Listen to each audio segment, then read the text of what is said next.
And then I had to do it again just to be sure. I missed an exciting meeting. Hi, Robert.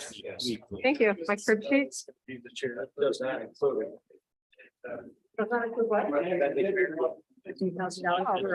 Oh, sorry. All right. Hello, everybody. I'd like to get started. For any of the Hi. Can I join you? Yeah.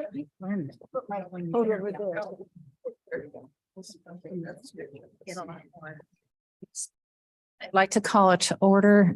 This is King County Committee of the Whole. It's Tuesday, March 28th, and it is about 4:03. Clerk, could you please call the roll? Allen, Allen present. Good afternoon. Afternoon. Bates, Is in the room. Berman, Here. Doherty, Already here. Davist, Ford, Iqbal, Iqbal present. Gums, Gums here. Juby, To be here. Kenyon, Here. Caius, Caius present. Leonard, Leonard here. Lewis, Who's here? Linder, Linder here. Molina, Molina present. Roth, Roth here. Sanchez, Silva, Silva is here. Strathman, Strathman here. Surges here. Tarver, Tepe, Tepe here. Williams, Williams here. Young, Irag, I'm here. Durham. All right, Sure. so it's Mr. Dorbos, Mr. Tarver, Mr. Sanchez, and Mr. Young are not here. Okay, very good.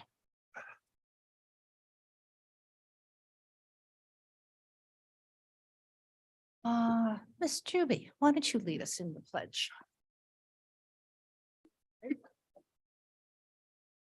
Allegiance to the flag Flag of the United States of America and to the republic for which it stands, one nation, under God, indivisible, with liberty and justice for all. Oh, great, thank you. May I please have approval of the minutes of February 28th? Madam Chair, this is Caius. I would ask for unanimous consent for the approval of the minutes. Thank you. February. Thank you. Do I have a second on that? Yes. Okay, very I good. don't think we need it. With unanimous consent? All in favor, aye? Aye. Aye. Here, no dissent? Okay, excellent. Thank you. I believe we have no public comment at this point. We do have two presentations, though, where we have representation to speak. So no public comment? Very good. So we're going to have two presentations today, but before we begin, I would like to just say a few words, and I'll be very brief. We're going to be talking at first about a responsible bidder ordinance, and I know that this has been brought forward to this board under a different reiteration some years ago. And I'd like to just make a comment about the responsible bidder ordinance, a little background and a little opportunity that's happening right now, given by the state.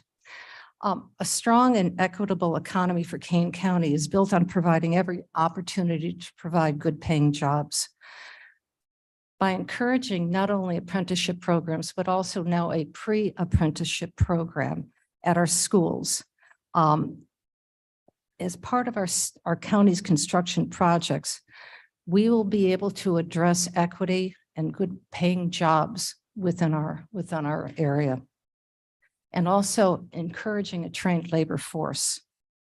Last January, this year in 2023, Governor Pritzker announced $13 million for Illinois Workers Pre-Apprenticeship Program. Now, the goal of this program is to increase diversity in our labor unions and also allowing them to have a certification so that they can apply for these apprenticeship programs in the labor industry. Locally, St. Augustine College has received, and they're located in Aurora, so we have local home here, has received $500,000 as part of this $13 million grant to apply for this and actually develop this program. This is their second year of this pre-apprenticeship program, And what they look at is looking at diverse populations, Hispanic, Black, women, and train them with this pre-apprenticeship program, again, to be able to have a certification so that they can apply for our labor industries apprenticeship programs. And this program in 2022 graduated 200 students, which is pretty phenomenal. So what we're going to be talking about is simply an opportunity and a way to make sure that we provide a good pool of labor, qualified labor, trained labor to work on our construction projects. So to me, this is what this is about, developing opportunities to bring people into the middle class.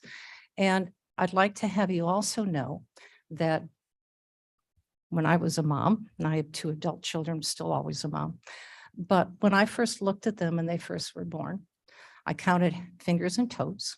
And then the next thing I said to them is that you're both going to college. And they both did. They're both successful college graduates.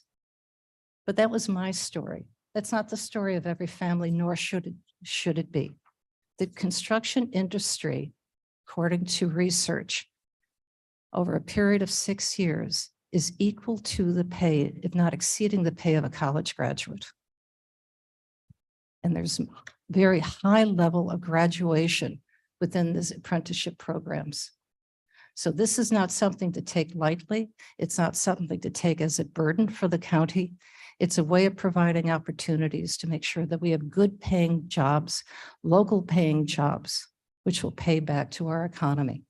So with that, I'd like to introduce our presentation that will be, and Josh, I'd like you to ask come up, for the Illinois Responsible Bidder Ordinance. He's the policy director for Indiana, Illinois, Iowa Foundation for Fair Contracting. And thank you, Josh. Thank you. Thank you very much, Madam Chair. Good afternoon, members of the board. It's my honor to be with you all here today.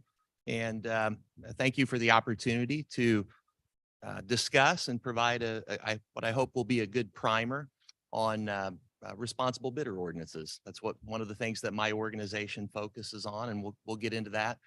That is not my presentation. I wonder if we can get mine up there. I could see He's working on it. I see that. Right. I didn't really practice for that one, so. There you go. Go. Responsible bidder ordinances. Okay. Is this my clicker? Is this what I'll? Wanted to see how quickly you could work on it. You're gonna have to get close to your mic. And down? Okay. Yeah, I was having trouble with that. There we go. There we go. Yeah. There Okay. we go. Let's see. Get it to bottom one.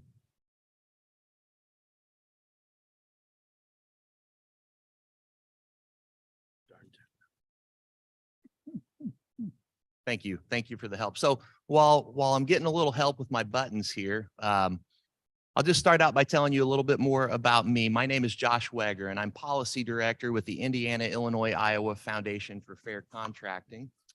And my organization has been in existence for 23 years.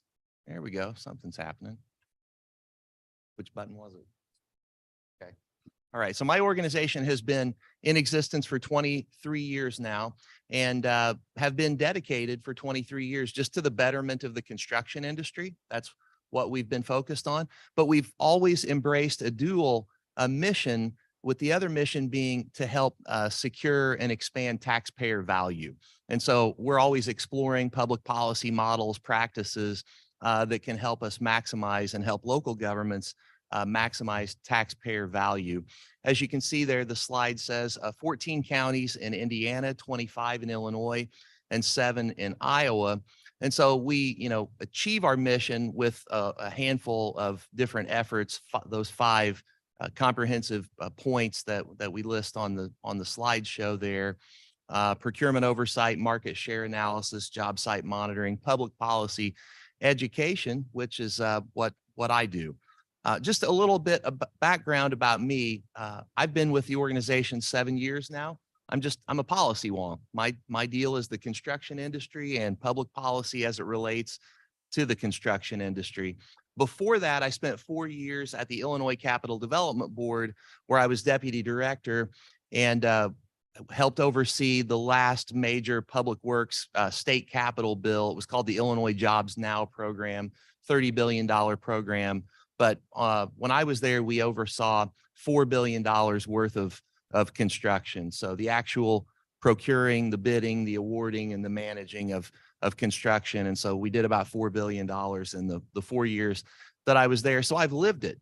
And now I study it, and I tried to offer some best practices and suggestions, et cetera, for that. So moving on. So this is all about responsible bidder. What is a responsible bidder? What does that mean? That's the question.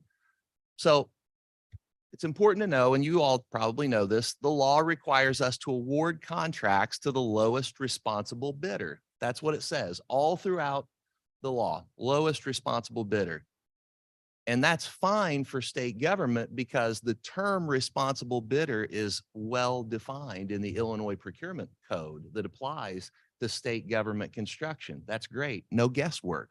The problem with the laws that apply to local government construction is it talks about award to a responsible bidder, the lowest responsible bidder, but never defines what a responsible bidder is. So it's a gulf, it's a void, it's a gaping hole. And so my organization identified this a number of years ago.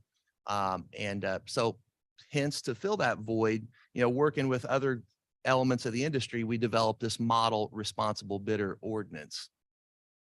Moving on. What does responsible mean? Trust me when I say that the lowest bidder is not always the best bidder. Boy, have I lived that in my life. And I think a lot of people have who've engaged in public works construction, bidding and awarding of contracts. In Illinois law, it makes it very clear that public bodies can award contracts to a bidder who is not the absolute lowest, as long as that selection is in the public interest, is without fraud, and as long as there's a reasonable basis for that decision. So the lowest responsible bidders, not just the bottom dollar, bargain basement bidder, but it's the lowest bidder who's also demonstrably capable of doing quality work. And that's what court case precedent has found. And there's the citation on the screen there for you on that. Moving forward, so an RBO, again, just to be clear, our model RBO only pertains to construction, does not pertain to the purchase of computers or other goods or services, just construction. Local governments can and do adopt RBOs to better define what a responsible bidder is and to take the guesswork out, to provide verifiable standards and objective criteria, really to protect you, to lay out, here's what it means, and we're going to put it in writing. Here's what a responsible bidder is. Are RBOs legal? The answer is very definitely yes. There are 100 and actually it's now 105 RBOs in the state of Illinois throughout the state because the city of Naperville just last week passed an RBO for the first time. I was in the room for that to happen, and we were pleased to see that. We're always pleased to see when public bodies are considering an additional layer of standards for those who want to engage in our industry and receive taxpayer dollars and build crucial public infrastructure. So again, 105 throughout the state, up and down the state, Southern Illinois, Chicagoland, cities, counties, townships, school boards, park districts, a really good selection. In fact, I was looking at my list here. So DuPage County has an RBO in terms of county government. Lake County has the RBO. Will County has the RBO. Rock Island County, LaSalle County, Knox County. So we do have a good collection of counties that you might be interested in that. And also, other municipalities in the area, Naperville, Aurora, Carpentersville, Elgin, the Fox Valley Park District. The list goes on, and I won't read them all to you, but there's some that might be relevant to you. So our model RBO that we promote, that we encourage folks to consider, it just basically just lays out 10 or 12 concrete, again, verifiable standards and objective criteria. And I think that they are totally non-controversial things. I think they're things that make common sense. And we're going to walk through those, and we'll just have a look at each one of the standards. Number one, really easy, proof that the bidder is actually licensed to do business in the state of Illinois through the Secretary of State, through the Department of Revenue, and through the Department of Employment Security. The next piece of information we would require a bidder to provide as part of their bid package is any federal, state, or local tax liens or delinquencies within the last 5 years. Again, just good information to have as you consider awarding what could be a contract worth millions of dollars to a corporate entity to build public infrastructure. Proof of workers' compensation insurance, again, common sense. A statement of that bidder's commitment to compliance with the Illinois Prevailing Wage Act. We do have a Prevailing Wage Act for public works in the state of Illinois. Many of you are probably familiar with it. And if a contractor does not pay those prevailing wage rates, then they are committing wage theft. So we want to make sure that bidders are committed to not stealing wages from workers. Simple thing, just make that statement. A copy of the contractor's substance abuse prevention program. I do believe this is required elsewhere in Illinois law, but we spell that out in our RBO just to be certain. A statement that individuals will be properly classified, because there's an issue with independent contractors. I would say we all realize that there is a role for consulting and independent contracting in the economy today, but the construction sector is where it gets abused far and away more than any other. That's what the research shows. And if you classify someone as a independent contractor who should be considered an employee, you're actually depriving them of a number of different benefits and important legal rights. So as long as it's done legally, fine. But if you're improperly classifying a worker the wrong way, then you're stealing from that worker. So we want to make it clear that we're not going to, if you all adopt this RBO, we're not going to tolerate that kind of theft from workers on our projects. Proof of any professional or trade licenses that may be required by law or local ordinance. This doesn't often come into play, but in Illinois, it is required to have a state license to do plumbing.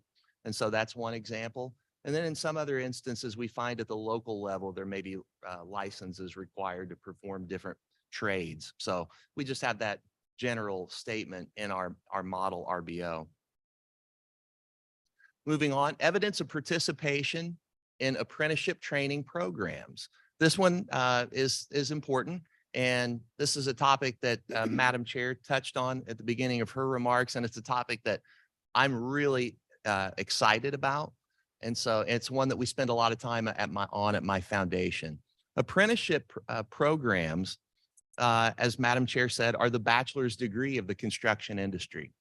That is, apprenticeship is how you build craftsmanship. That's how you build expertise in the various construction trades. Community colleges do have some programs. You can learn construction a little bit, from your uncle or your dad or your mom, but to have that multi-craft core curriculum as a base, and then to go on into that specialization and that expertise. Apprenticeship is how we do it in America. And frankly, the apprenticeship system in America is the envy of the world. And it's unfortunate that not enough people are aware of it, but groups like mine are working on that. We want to make sure that everybody knows about the apprenticeship option in terms of their career avenues, their career possibilities.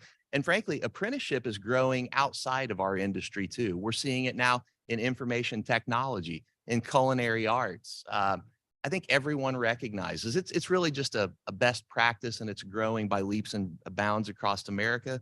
We're excited about that. So the prospect in our RBO is simple. It says, if you want to bid, you need to participate in apprenticeship programs. And that's it. And there are many apprenticeship programs. There are a wide variety, lots of different kinds of contractors, small, medium, large contractors can participate in apprenticeship programs. And we'll talk a little more about that as we move forward. Want to make sure we get through the list of standards and requirements. OSHA training. This is another thing. Bidders, they want to bid. When our RBO is on the books, they're committing that the workers on the job site will have a proper minimum basic level of OSHA 10 training. I think that's common sense. Next item, just basically some resume information. Just provide factual, honest information as a bidder. Provide that information. Show us your record of public works construction projects in the last 3 years. Tell us what jobs you've worked on. Have you done any of this kind of work? Do you have that experience? Maybe you don't, and maybe that doesn't disqualify you, but let's at least put it on the table. Let's tell the whole story of our recent experience on relevant work. Disclosure of past determinations by a court or a government agency of violations of the law. This is where we ask bidders to be honest if they have ever gotten in trouble. So this is something you want to know. You're going to do a contract, 20 million, 50 million, $100,000. You would rather know upfront rather than weeks or months into the job because some reporter has found out you awarded a project to a contractor who has an abysmal legal record. Just be better to know that upfront. And that's the idea behind that. And then finally, just the bidder needs to know that they may be required to provide additional information by the public body. So you've got that option. The bidder can't say, hey, I turned in everything on bid day and now you're going to take what you can get from me. No, we need some additional information. We've got some concerns and we have the right to ask for that information. So it's there. Moving on, just talking about subcontractors. In a nutshell, just understand that with our model RBO, the standards would apply to subs just like they would apply to the prime bidder. You might say, why is that? Well, because what we know in the industry is that when there are problems on a job site or when there are problems in the construction world, most of the time those occur in the subcontracting layers. Usually it's not with the prime bidder who is the direct recipient of a contract from the local government. It's almost always with the second or third tier subs that are hard to account for, that the procurement folks or the public works folks for the county may not even necessarily know they're on the job site that morning. So all the standards apply to the subs. Otherwise, there's no sense in having an RBO. If you say, well, it only applies to the prime, the subs, or they can stay in the shadows, no sense in even doing it. That's our experience. Our experience would tell us. Subcontractor requirements. How do you hold subs accountable? Well, you can withhold payment amounts that would go to a subcontractor if that sub was non-responsible. That's something that you are within your power to do. I've seen it done many times. You would also be within your rights to order the prime to replace a non-responsible sub with a responsible sub if something got that ugly. If there was that big a problem and it was a publicity problem or a safety problem or a fiscal problem, you could say, enough's enough, Mr. Prime. That sub's got to go. You got to find a different sub for that trade. And you would have that right under our RBO. Moving on, just other provisions, public records, of course, the documents that are submitted by bidders would be public records. And our RBO would spell that out and they would be FOIA-able documents. And again, we think that's an important, it's just that transparency, that fundamental, that sunshine, that sunlight, that bidders need to be aware that their documents could be made public. So they should put honest statements in their documents. Conflicting ordinances, don't see this very often, but we have a line in our model that says, if you've got some other ordinance on the books that directly conflicts, then the RBO would control. Again, because you don't want to go to all the trouble to pass a new ordinance and then have something on the books that would negate it. So just kind of a housekeeping thing. And then severability. This is also just a basic statement. If one item in the RBO is repealed, then the rest would stay in force. We have that as well in our model.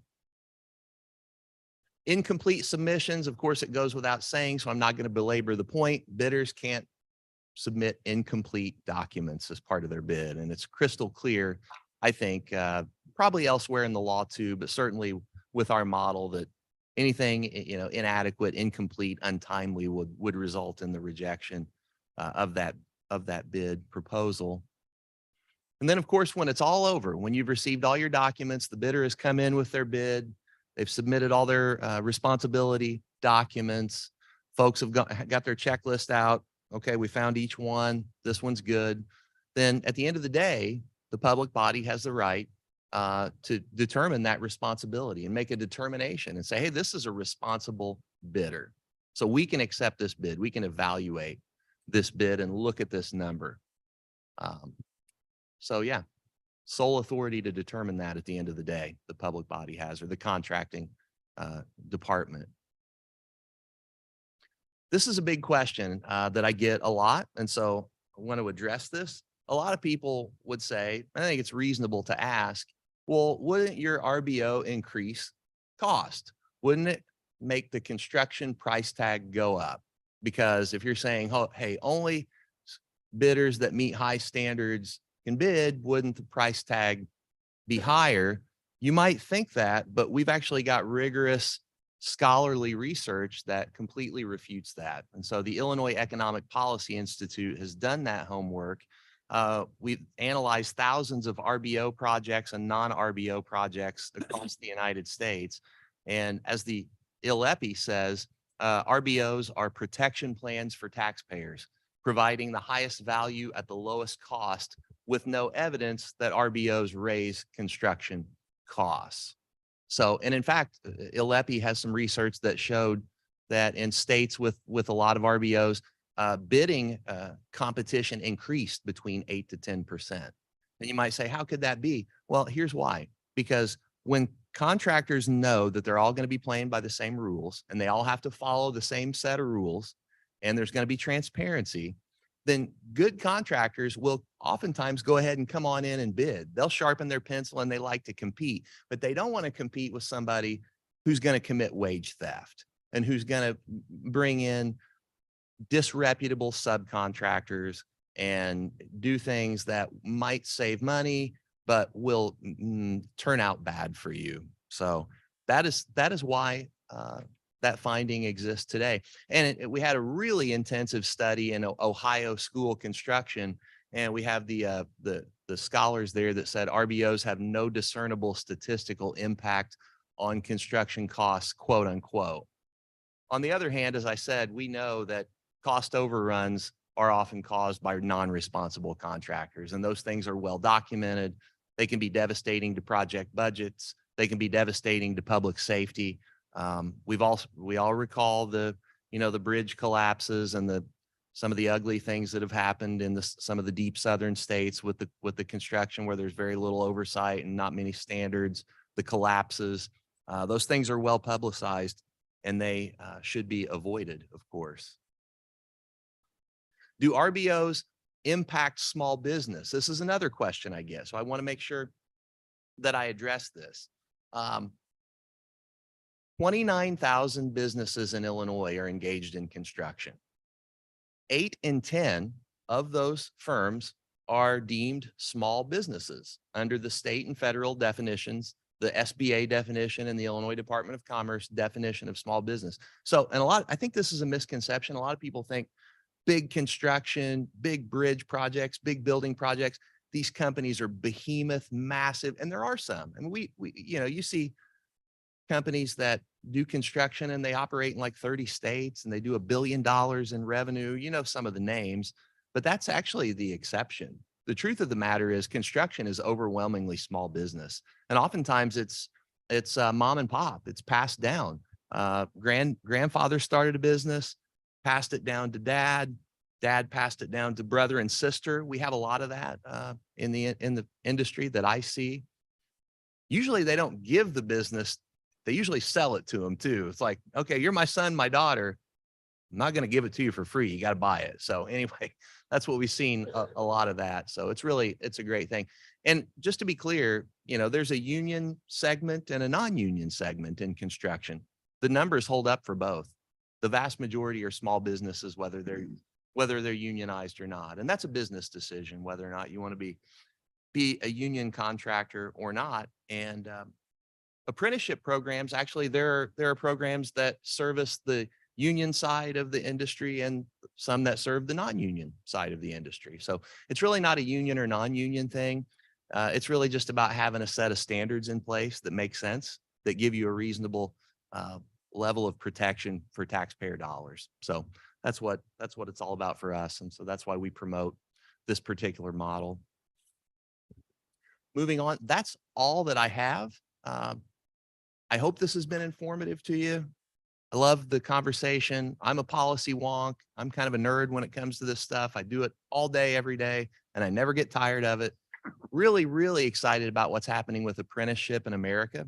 And, we're seeing a labor shortage. So it's really important that we embrace all those opportunities for workforce development. I mean, there's a coming construction shortage, labor force in construction that's really serious. I mean, there's some scary stuff in some of the research that's out there. So, and apprenticeship, again, it just makes good sense. And the federal government is showing a strong commitment to it. The bipartisan infrastructure plan coming out of Washington, a lot of language in that plan about participate in apprenticeship programs or demonstrate your commitment to high quality jobs or living wages if you want to qualify for this enormous amount of federal money, which, by the way, in adjusted dollars is more than the Interstate Highway Act from the 50s. I mean, this bipartisan infrastructure bill is enormous, and I don't think everybody has the full grasp of that yet, but we will, because it's going to be 8-10 years worth of money coming down for critical public infrastructure and for microchip production and all new industries, clean energy, et cetera. So anyway, I won't belabor the point any further, but I hope this has been informative, and I'd love to answer questions if you have time for that and if you'd like me to, Madam Chair. Absolutely. Yes. Ms. Bates. Mavis Bates. You said they have to have an apprenticeship program. Where? Does it have to be local to the project, or can it be in North Dakota? Okay, so yeah, and do the people on the job have to be graduates of the apprenticeship or members of the? So first of all, let me clarify about the nature of apprenticeship programs. When we say a contractor who wants to bid has to participate in a program, that doesn't mean they have to run their own apprenticeship program. Contractors actually don't do that. An apprenticeship program is like a community college. And some of the ones we have in Chicagoland, if you see their facilities, you're like, this is like a junior college. This is incredible. The instructors, the facilities, the staff. So you, as a contractor, you participate in a program, however that program requires you. You have to be in good standing. The apprenticeship program director has to be willing to give them a letter to put in their bid that says, this contractor participates in our electrical apprenticeship program. It could be anywhere. It doesn't have to be, and at least that's how our model RBO is written. I mean, you can customize your RBO however you want. I probably wouldn't recommend putting a geo fence out there just because there's good programs everywhere. But do the people on the job have to be, I mean, they could, I'm picturing a company that could send 10 people to the apprenticeship program and the other 1,000 people don't go to the apprenticeship program. Are there rules about that? That they have to be for real? Yeah. So in our model, what you're describing is the other way that you can do responsible bidding. You can say, everybody on this job site has to have gone through the apprenticeship or on the way through it. We have to have journeymen or apprentices. Our model doesn't do that because we found it to be administratively nightmarish for procurement staff. That's the problem. We found that it's easier to just have a bidder demonstrate that they participate in bona fide programs. Maybe not everybody on the job site went all the way through a 5-year apprenticeship program because maybe they came in and got credits based on their prior experience. We see a lot of that. We see a lot of construction workers who come in with great experience and are able to kind of go through and get certified that way. So yeah, I would love to see that, like more rigorous standards for every individual worker on the job site, but we have had a lot of feedback on that, and we've found that that's very difficult administratively to enforce. So, Are there any other questions from anybody? Madam Chairman, Alan, Yes, Miss Allen. is there a process that we would follow if we wanted to put one of these in place? well, I think that the process that I've seen with the other 105 local governments in Illinois is that if you want an RBO, you vote on it, you just adopt it, just like any other ordinance that you would consider as a county board. We are currently considering a resolution that will be, once vetted, will be sent to the admin committee and will be passed through appropriately through the committee structure. Yeah. Thank you, So Madam you Chairman. pass your ordinance, and then it becomes enrolled into the county's procurement code and becomes part of the overall set of rules. Mr. Iqbal, I see your hand up. Yes, ma'am. Yeah, I have several questions, but I will ask number one. State has a procurement plan act, and RBO is part of it. 80% of the contractors follow it, and the bottom 20% don't. So why do we have to have another ordinance for RBO when it's already in the state act and we have to abide by that? So in the Illinois Procurement Code that applies to construction awarded by state agencies, that code has largely the same set of standards that we have, including apprenticeship participation. That's been required by the state for, I think, since 2005. Local government, however, if you want to have the high standards that the state has, and I mean the Illinois Department of Transportation, the Illinois Capital Development Board, Illinois Department of Natural Resources, those agencies that procure construction, if you want to have those high standards, then you have to adopt those on your own in the form of what I would call a responsible bidder ordinance. And currently, we do not have that, Mr. Iqbal. If you would reference ordinance 21-538, number 2-35. And I can read it out loud. A person, this is our responsible bidder or offerer, a person who has the capability, in all respects to fully perform the contract requirements and who has facilities, personnel, experience, integrity, reliability, equipment, acceptable past performance, financial strength, credit ranking, which will assure good faith performance and is a responsive bidder.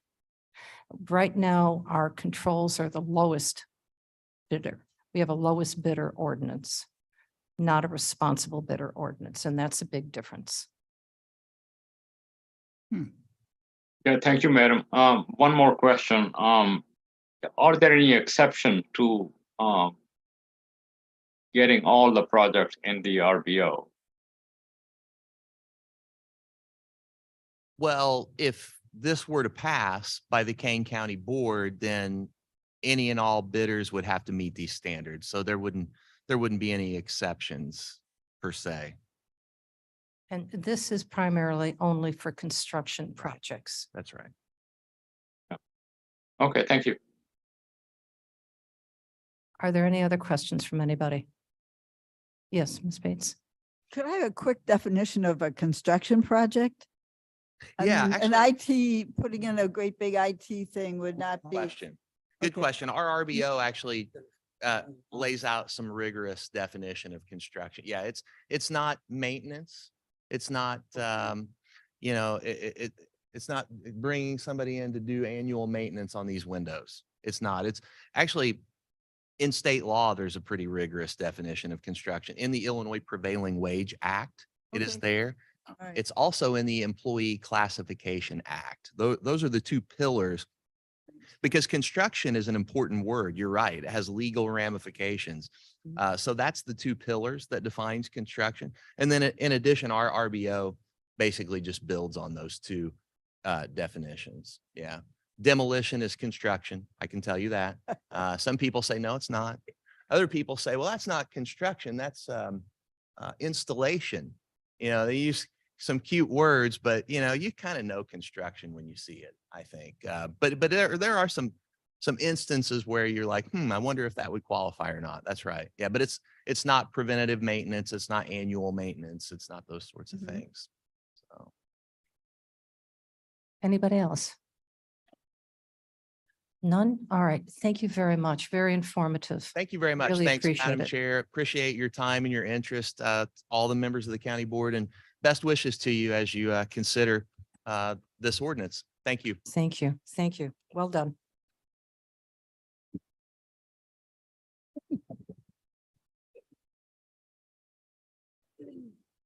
So our next presentation, it has to deal with future construction. How's that for a nice transition? We're going to be talking about our plans for facilities. It's our master plan, and I'll bring Roger to the microphone, who will introduce Jason Dwyer. Okay. Good afternoon. Roger Fonstock with the IT department and building management. I just want to give a little bit of the history of this process real quick so that you're kind of up to speed. So at the February administration committee, the committee asked us about looking into getting proposals for the facility master plan. As most of you know, we did a space needs analysis and assessment, and there was a report that was provided for that to administration, and it's available. There's also a condition assessment for our buildings that was done. So there's these two building block reports that were completed. They were both completed by White and Company over the course of the last year. So with that information and talking about the next step, which is the facility master plan, we went out through a request for qualifications and proposal to our 3 architects. So we use, as county board approved or authorized architects, Healy, Bender, Patton Bean, and then we also use HOK, and we have White and Company. And as I said, White and Company had done the space needs assessment and the condition assessment. So we had asked all 3 of those different architect, engineering, and construction management companies that we use to give us an RFQ and a response. That was done on February 22nd. On March 3rd, we received their responses back. We did a series of interviews with each of the architectural firms for their planners to come in. They did about an hour and a half each, describing their qualifications, describing their team, giving us the various services and offerings that they provide for the facility master plan, and then walking through the process that they would take us through. We also asked them if there were other value-added types of things that they do as a part of their process that makes them unique. So in that process, over March 8th and March 9th, we had an interview team that consisted of myself, Charles Lasky from IT, Henry Thompson from building management, and Jody Walnick from environment and water resources. So the 4 of us met with all 3 of the different firms. We did the reviews and the interviews, and at the end of that, on March 10th, we formulated a recommendation to continue and engage White and Company for the facility master plan. So a few days later, I think it was March 15th, at the last admin committee, there was a presentation, and we recommended a resolution authorizing an agreement from the White proposal, which we're still working on that with White and Company. We're getting ready for the actual proposal to be signed. We have that. It's going to full county board as we speak. It'll be on finance, executive, and full county board. And then we have the subsequent agreement to the architect agreement that we currently hold with White and Company. So tonight, we're going to have White and Company walk through what they're proposing for their facility master planning process. They're going to just cover the kind of the high level, what we're going to be doing and asking of both the county board, elected officials, departments. And I think there's going to be a good piece where we try to engage the public and maybe the surrounding communities. So we have a couple different components that we're trying to work on. I think that the planning process that we're working towards, Jason will speak to it, but we're trying to do this over a 6-month period. So we're not trying to do an extended run at this. We're trying to be concise, do our meetings, do our planning session, and to get the recommendations back to the board. And this is coming to you with no preconceived ideas. We're asking for the board members, the departments, elected officials' input. We're going to take all of that, ingest it, and come up with the various recommendations that you could have. And then we're going to ask the policymakers to prioritize that and tell us what you want. And then we would basically, put that into a plan for the county going forward. The last plan historically, I think, was 2014. And I will tell you that that plan was used, for about 9 years to work through different decisions that were made at the Judicial Center campus, at this campus, and at other places. So the plans are effectively used. We haven't done a lot of construction, but the construction that we have done was based on what was in the 2014 plan. So with that, I'm going to stop talking. I'm going to turn it over to Jason Dwyer. Jason is with us from White and Company, and he's going to talk about the facility master plan. Thank you. Thank you. Good evening, everyone. Again, Jason Dwyer with White and Company. I think Roger did a really nice job of giving you an overview. And I might just, before I dive into the presentation, go back just a little bit in history here. Roger mentioned that, the county's done a really good job over the years of developing master plans, which led to, frankly, what's on the screen right now is an aerial view of the Judicial Center campus. That really was born out of a plan going back to 1989. County made a decision in the mid 80s to purchase the property. Planning was done, and then initial facilities were built, including the Judicial Center. The plan was updated, and then further construction was done for the Juvenile Justice Center and the Adult Justice Center as well. So county's done a really nice job historically of developing good plans, implementing those plans. And so our hope here is that we're going to take the information we've done recently and take the next step in developing a master plan that will continue for the next stage of county facilities. If I can get the slide. Okay, perfect. Okay, thanks. So I'll just walk through briefly what the process is. It's pretty straightforward. 4 steps we're looking at. As Roger mentioned, we're looking at a 6-month process. Really, I'm going to focus a lot on steps 1, 2, and 3. Step 4 is really after the plan is developed, what additional steps you need to take to build additional consensus that might be required, and then that's implementation, which could take several years. But the first 4 steps is what our first 3 steps really is the primary focus of the 6-month time frame. So as Roger said, really last year, we did a lot of work on space needs analysis and evaluation of your existing physical condition of facilities.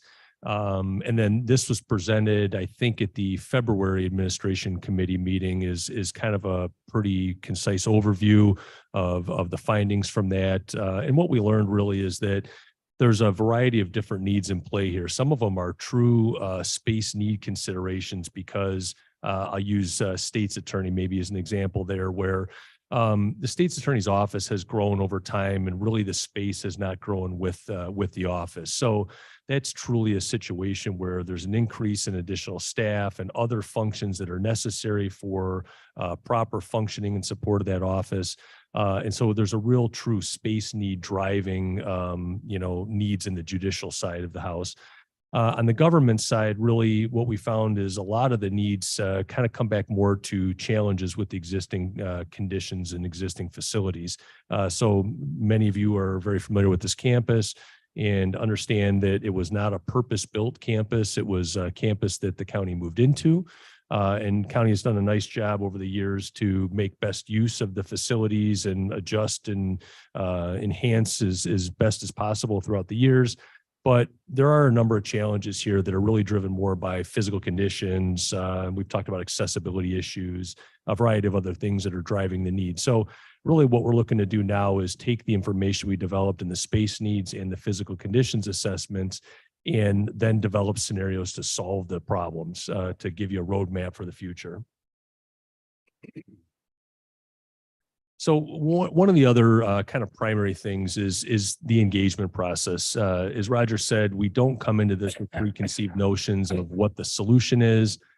There's a number of scenarios that I'll talk about in a minute that are pretty evident potential solutions, but really what we're trying to do is cast a wide net from all of the board members, other elected officials, department heads, other members of the public, the community, to make sure we're getting the input and taking all that in to determine what is a really good solution. So one of the first steps we like to do is a visioning workshop. We've done this successfully with a couple other counties we've worked with, and it really is a chance for a large, broad group of stakeholders to get together. Usually ends up being like a 3-hour meeting or so, which can be a little bit grueling, but we work through a series of different group exercises, small team exercises. We ask questions about various scenarios and challenges. And really it's about us trying to collect as much feedback as we can from this broad stakeholder group. So right now, just kind of as a frame of reference, I'll cover this again at the end, but we've identified a date of April 12th. As a target date to have that meeting. We're looking at doing it at an offsite location where we can accommodate a pretty broad group of stakeholders comfortably. And we're working through with our working team on the details of that agenda, questions we want to ask. Some of the things will be just kind of open blue sky discussion about tell us what's on your mind, tell us what you think is good or bad about existing facilities or ideas you have for better planned facilities in the future. So we find this is a really good way to start engaging a broad group, bringing people along as we develop the process. One other thing we want to cover in that, amongst many, is a discussion about sustainable initiatives. We know that's important to many members of the county, important in general. We have a whole series of different things that we use in White & Company. One of them is our own White Sustainability Standard. We also leverage existing third-party standards like WELL and LEED process. And, you know, at a meeting like this visioning session, we're not going to get into the weeds of very specific criteria, but what we're trying to do is get a general feel for what's important.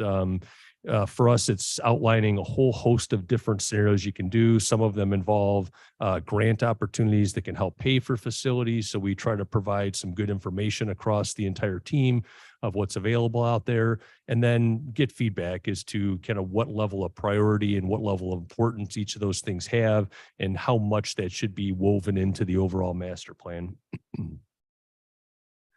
So once we complete that first stage, which is really collecting a lot of feedback and information, we'll put together a report.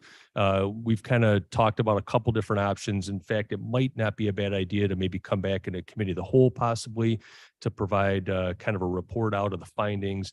Generally, what we like to see coming out of that is kind of documented guiding principles or priorities that'll help guide us in terms of the master planning. And just make sure everybody's in agreement that those are the right standards to follow as we go forward. So then really step 2 comes into, this is a little bit longer process, much more iterative process. So we've identified about 4 months where we test out all kinds of solution options. You know, we're going to look at short-term solution options and long-term solution options. Just for reference here up on the screen, these are a couple graphics we used with Will County when we did some planning work with them. And they were contemplating a significant revamping of their entire judicial facilities group. So we put together a couple short-term and long-term scenarios to basically build them a new courthouse. And then how are we going to deal with state's attorney and public defender and probation, all the different ancillary components. And we laid out a scenario plan that allowed them to execute one project, do renovations in other buildings, and then there's a much longer term plan to continue to do consolidation. They've also contemplated things like satellite courts and all those kind of things. So just as a frame of reference, that's the same kind of analysis we're going to go through with Kane County here to look at a host of different options and scenarios to solve the needs. So that's kind of that scenario planning initial piece. One other thing we found really helpful, you know, it's easy for any of us to become sort of emotionally attached to a scenario. Maybe it's something that instinctively maybe feels right or something that we maybe had a preconceived notion about. But what we try to do is sort of take the emotion out of that and see if we can find a good list of objective criteria that can be used to determine what truly is the best scenario going forward. So I'm just showing you an example here. This is something we just did recently with DuPage County. They were trying to make an evaluation of 2 different scenarios for a new specialty mental health crisis services center. And we explored 2 different scenarios. We collectively, through development of guiding principles, outlined key objectives, things that were important evaluation criteria. And then we did a scoring of the 2 different scenarios to see which one, best met the criteria that was important to the entire stakeholder group. So in this case, one scenario won out pretty significantly. Now, what's interesting about this is that we try to do this independent of cost. Certainly, throughout the whole process, we're going to be aligning costs and budget realities as well. But I think it's sometimes easy to say, oh, well, that's the best scenario just because it's less expensive. But sometimes, you might do something initially that seems really cost effective. But what you find out is if you look down the road 5 years, 10 years, you've started down a wrong path. And while it was cost effective at the time, it becomes incredibly costly in the long term. So we really try to, keep that as maybe either just one element of the analysis, but we look at all kinds of things like operations, constituent service, all kinds of things that come out of the guiding principles. So we'll do this as a series for each of the different kind of core elements of the master plan program. And then, as I was starting to say a minute ago, it all comes down to aligning budget cost of implementing a solution with funding reality. So again, this is the same DuPage scenario. We did a pretty detailed kind of high level analysis of a building cost. So this project happened to be about a $22 million program. And then on the right side, we worked through with the county and the health department there to look at the different funding scenarios. They actually brought a host of different funding sources into play to pay for this facility, including use of some grant funds that they were fortunate enough to receive, some ARPA fund money that they had, additional reserve funds. So often what we find on these master plans is that you have to look kind of far and wide for your funding sources, look at different financing scenarios, bond offering, just to really kind of get the best alignment between projects and their cost and the funds that would be made available to pay for them. What we don't want to have happen at the end of the day is have a nice bound book that sits on a shelf collecting dust. We want something that can be implemented. So we've got a good track record of that, working on with other counties, but that's really a lot of back and forth between our team and the broader stakeholder group and getting creative and looking at financing scenarios to implement these projects. So as I said, we kind of go through that for about a 4-month process. We have worked, we've developed a working group, kind of a core staff team and a board member that's going to be working with us on a bi-weekly basis through regular meetings to kind of talk through the process. We've also identified 2 different primary steering groups right now. I think actually emails are going to be going out to those groups with some parameters on what the expectations are. But basically with the steering groups, we're looking at meetings probably on a monthly basis. We've decided to break it down into a kind of a county government steering group and then a judicial steering group. There's a little bit of crossover potential with the facilities, but I think that by and large, they're a little bit different discussion topics. So we're trying to plan those meetings where we have dedicated time with county government leaders and just sort of in general, the group is made up of key elected officials and department heads that represent all the various, constituent groups within each subsector. We also have a couple county board members we're inviting to be part of that, recognizing that some of those meetings are going to be kind of adjusted more often, might be a little bit harder to set up as a public meeting. So we're being respectful of the parameters of who's engaged, but to make sure we're keeping all of the board engaged, because that's very important. We're going to do regular reporting like we have been on other projects at the administration committee. I think a venue like this, to the extent that you're comfortable having more regular or keeping your kind of consistent committee of the whole meetings, a good opportunity for us to provide good updates to the whole of the board. And certainly, I think board members that are identified to be part of steering groups, our hope is that they can spend a little bit of extra time to just providing additional reporting and information out to, you know, their peers on the county board. So we're just trying to create a good structure at different levels to make sure we're providing good information, trying not to take too much of everyone's time, but making sure we're getting the involvement we need to be successful. So once we kind of run through the scenarios, we'll have, I'll just take county government here, for example. We've already talked about maybe 3 or possibly even a 4th option that we're going to explore for how to address county facilities. That could be modifications, renovations, rework of things on this campus as it stands. Certainly the older master plan previous had talked about trying to move those facilities to the judicial center site. So we're going to look at a variety of different options. We may have a couple other options identified in the visioning session, and we're happy to explore those as well. But once we kind of get through that whole process, we're going to sort of use that objective ranking criteria, look at cost structures to outline what those are. And then we're going to come back to the board and try to narrow that down to what we believe is a preferred solution. From there, we take preferred solutions for each of the different elements and kind of fine tune some budgets and projected schedules. And really the outcome of all that is a actionable master plan that gives you information about how much would a facility cost, what's a potential timeline, how long will it take to design it, to build it, when should that happen, and then how do you need to plan for it from a financial perspective. So that's really would be kind of the final master plan. Generally, what we see is we then work through the committee structure, through administration, maybe a little more deeper dive update at a committee of the whole, and then it would be presented to the full county board to basically adopt the master plan as the path forward for projects. So that's really, I jumped ahead of my slide here, but that's really what step 4 is to kind of document all that in a book. This actually was a previous master plan we did when we were updating some of the work at the Judicial Center campus there. And as Roger said, a lot of that past planning has been a guide that the county's used for facilities.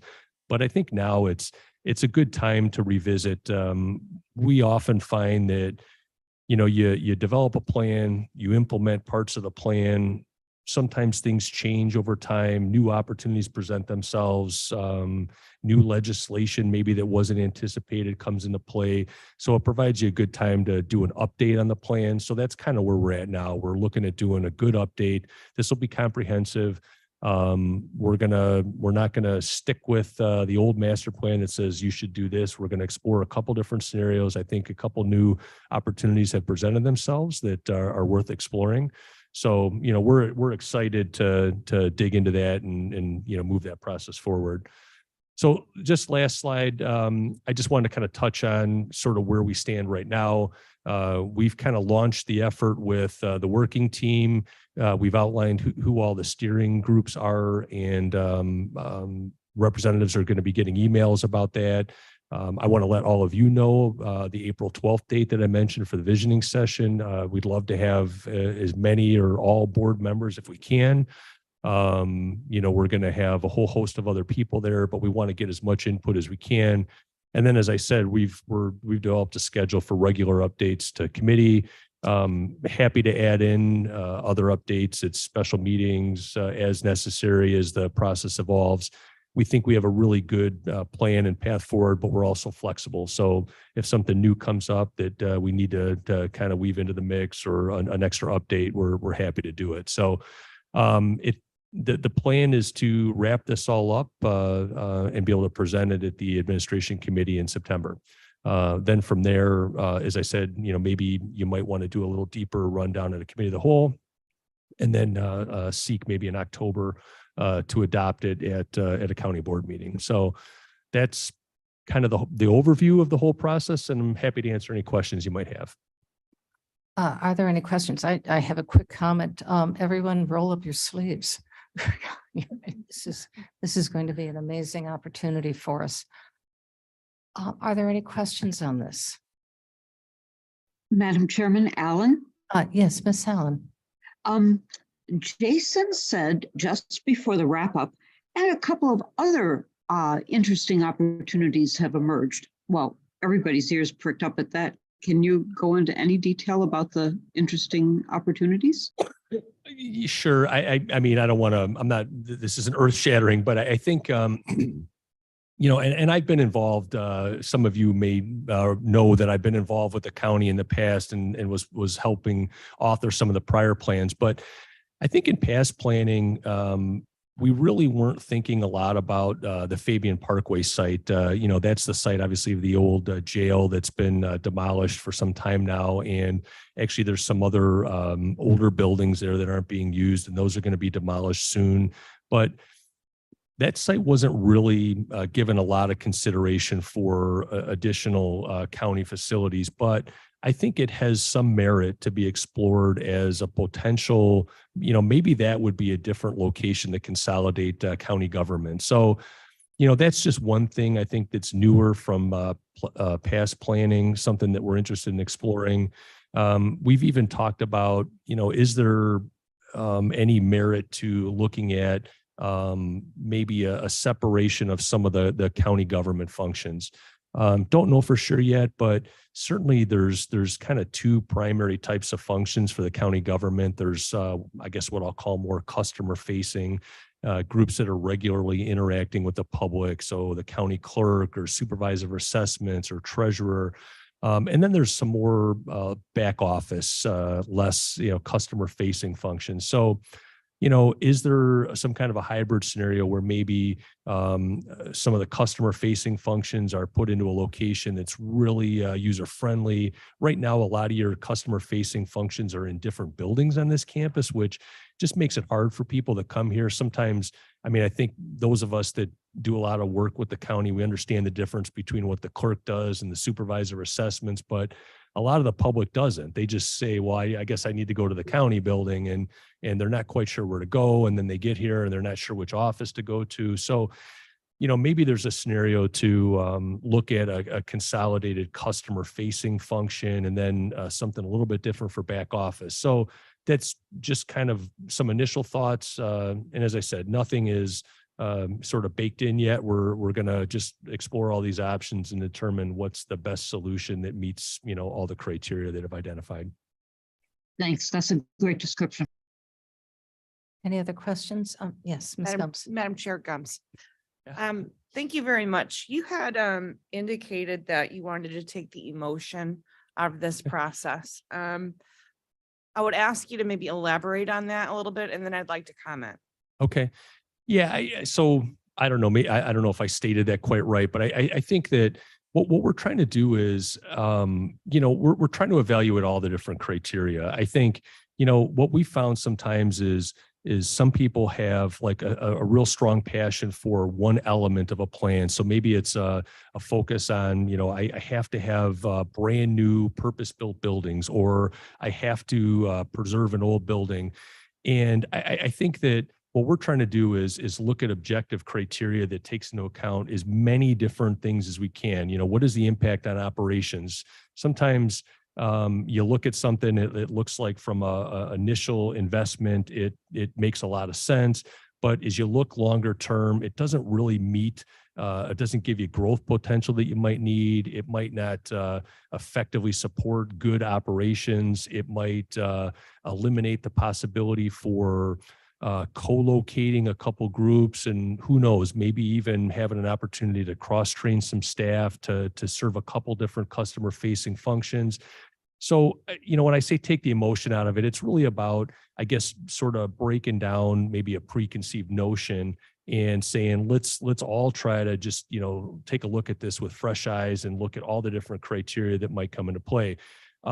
I'm not suggesting that, one solution shouldn't be explored, or that we don't want to hear what everyone's, desires or preferences might be, because that's how you get good collective thinking on what is the best solution. But that's kind of what I mean about, sort of taking the decision, and it's not just, hey, I think this is the right thing, but doing it through an analysis. Okay, thank you. And my comment on that is the question was raised because here in Kane County, we are a generational county.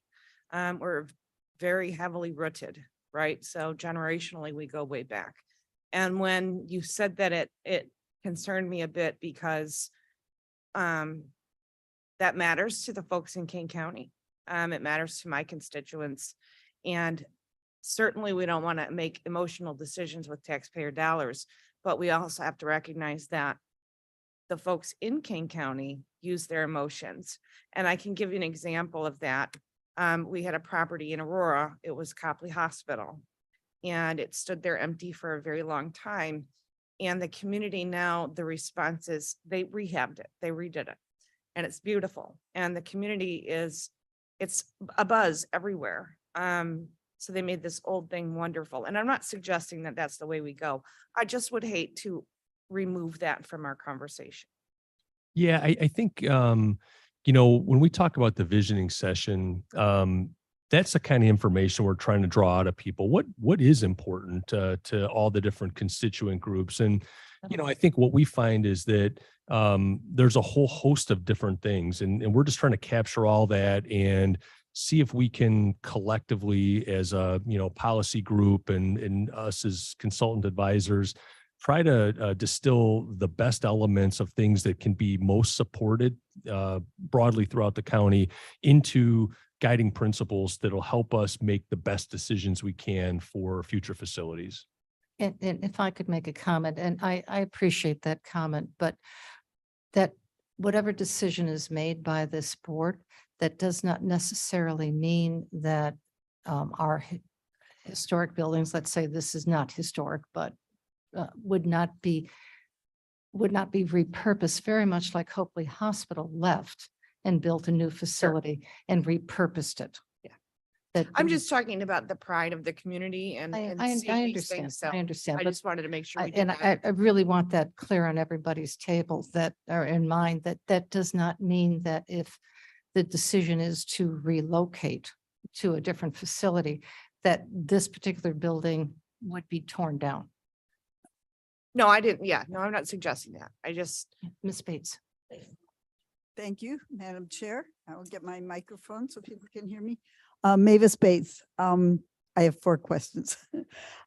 First of all, I think I've seen pictures of sort of an incremental picture of the Judicial Center with a big addition going out to the west or the east. I can't remember. Is that part of an already existing plan? Is that sort of a? Well, so when the original master plan was done for that campus, and here again is maybe another example of new opportunities, right? So going back to the really, that would have probably been around the 95 master plan update or mid 90s. There was initial amount built that was really focused a lot on the criminal courts and space for state's attorney, public defender, probation, or court services. But at that time, there was a desire to continue to consolidate functions there. So there were actually 2 additions planned to that building, just thinking ahead in the future. One was going to be for additional court expansion that might be necessary, probably more focused on the criminal side again, as well as consolidation of the circuit clerk, which, as you know, is at the Randall Road building right now. So that was kind of one piece of the puzzle, and a host of other supportive functions. The second edition was planned maybe as a possibility to consolidate all the functions from 3rd Street Courthouse. So that's the old plan. But I think now, Roger was just reminding me too. I mean, you think about how things have changed. I think, one of the things we talked about in the space needs update is, if there's a any silver linings to what came out of the pandemic, and that is, one of the things it did is it pushed the court system and really the state of Illinois to allow a little bit different thinking of how court can be conducted. So I think there's, been some decent success in doing some virtual court proceedings and just a little bit different approach. So that might mean different size courtrooms, different types of spaces, just different needs that come into play. So we're going to take a different look at it. I still believe that there's a good, strong desire to continue to consolidate key functions at that facility. And there's been an evolution in some of the process that goes on there that requires new space. So, thinking ahead a little bit, there's going to need to be something that happens there. Is it going to be what we showed before? Probably not. It might be a little bit different. Okay, thank you. How will the green building policy, we have a pretty new, shiny green building policy in Kane County. So will that be like foremost in our minds, top of mind, I guess people say, as we're doing this master plan? Sure. I mean, so the green building policy, we're familiar with your green building policy, and that comes into play a lot in terms of some of the execution. But I think frankly, the way we like to work is we plan for sustainable planning in all the buildings. It's really just a matter of how far to go with it. So I know you have some specific parameters about LEED certification and other things. We want to incorporate everything you've got already developed in your green building policy. I also talked a little bit about just brainstorming maybe a couple other things to think about too in some early visioning sessions, and see if there's other opportunities to maybe even go a little bit farther with some areas, maybe even use that as a way to access some additional grant funding. So that'll all be incorporated into the planning. Okay. I think we talked about this before, but that the master plan, now I'm a little confused. We were talking about finding out the cost of renovating the campus as opposed to the cost of building a new campus. Will that happen? Yeah. So each of the scenarios we're going to look at, whether it's 2 or 3 or 4 different scenarios, I'll say just for government, for example, Okay. Each one of those will be explored, criteria evaluated on sort of pros and cons, and cost assigned to them. So, then at the end, that's where, at some point later in the process, probably in August timeframe or so, we're going to be coming back to the group here, whether that happens at the administration committee or even maybe a broader discussion at a committee of the whole, where we might present, here's 4 ways to solve this one challenge. Here's what each one of them would cost. Here's the different impacts. We've done some initial criteria analysis, and we believe that this might be the rank order, but we certainly want to get feedback from the board as a whole on, what do you think? Here's what we've developed. Which solution do you think is the best solution to put into the master plan as the path forward? One more, well, maybe one, maybe 2. I think this might be for Josh. Is renovation considered construction? Yes, I think generally speaking. Okay, good. That's all. You can stop there. And how do we get on the committee? And that'll be determined. We know that you are interested. Well said. Okay. All right. Is there anybody else? All right. I'm mindful of everybody's time.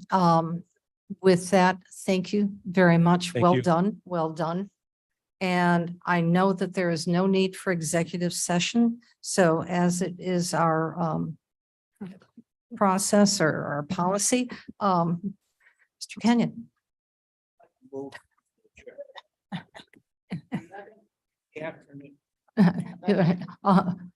Second. Surges. Favors, thank you, Mr. Surges. All in favor? Aye. Aye. Thank you very much. Down there. 7:30. I'll stay here.